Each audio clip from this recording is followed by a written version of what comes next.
Hello, YouTubers. Today we are going to tackle three more vocabulary words from classical China. We're going to look at Confucianism, Daoism, and Legalism as philosophies that developed and prospered during this time period. And you should be able to kind of tie this in with the three dynasties as well, although not perfectly.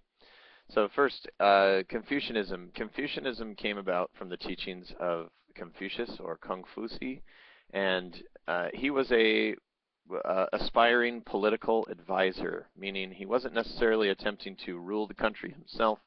He was just collecting ways in which the empire should be ruled, because he lived during the Zhou period, which was, as we know, fairly disorganized, fairly chaotic, and not very many people paid attention to the emperor, and so it didn't run smoothly or efficiently.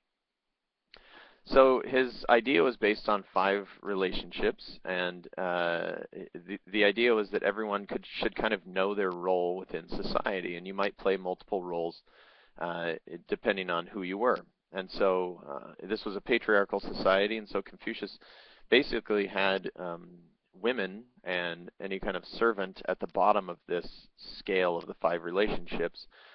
So there was the husband-wife relationship, there was the father-son relationship, there was the leader and the subject relationship, there was the friend-to-friend or brother-to-brother relationship, and Confucius really had this idea that basically in all of these relationships, the thing that they shared in common was the person who is kind of the superior in the relationship has to be respectful and honest and kind to the people who they are leading, to their inferiors or subjects, and therefore the person who was looking up to their superiors would always obey them and listen to what they have to say.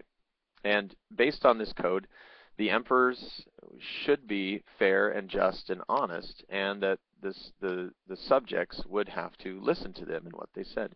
It doesn't give the emperor complete and total power, um, but it does as long as they are being honest and kind and respectful. It also leads to the idea that the leaders should be very well educated and be able to lead without using just emotion. They should have trained people around them. So this is what kind of made the Han Dynasty superior to the Zhou and the Qin, because they used this Confucian-style government, which included high-educated leaders. So Confucius, the philosophy, kind of stuck with China for a very long time, and still is this Confucian idea is still in China today. Very highly respected teacher.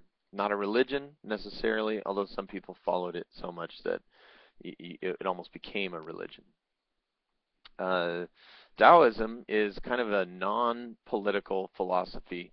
The Tao also means the way to go, and the idea is that you have a universal force which is guiding all things in nature, and that humans have to find their place within this universal force. And so there's more than one way. Everybody has their own kind of personal way or personal code of conduct, but everything in the Taoism balances out. And so the symbol that is used for Taoism is the yin yang symbol. And the yin yang symbol is the black and white with the two dots on either side, kind of balancing one another out. And the Tao, the idea is that for every force, there is an opposite force which balances it out. So love and hate, and water and fire, and well, hot and cold, and male and female. And so humans should be less worried about controlling nature or controlling society, and more concerned with just finding their own balance. And so Taoists would kind of believe in the introspective aspect of society instead of necessarily being a political philosophy on how rulers should rule. It's a kind of a personal philosophy on how people should act. And lastly, legalism. Legalism came about the latest of these three, and again, Confucianism didn't catch on right away, but legalism was embraced by Shi Huangdi, and it was kind of his personal philosophy on how to rule, and it's to create strict rules for society to follow. So legalists believe that if you have a lot of very good, strict rules, then society will conform to those. And anyone who does not conform to these rules doesn't deserve to be part of the society. So this is would either be killed or jailed. And so opposition to the government is not tolerated. Obedience is an absolute must. And death to anybody who breaks these rules is kind of a standard.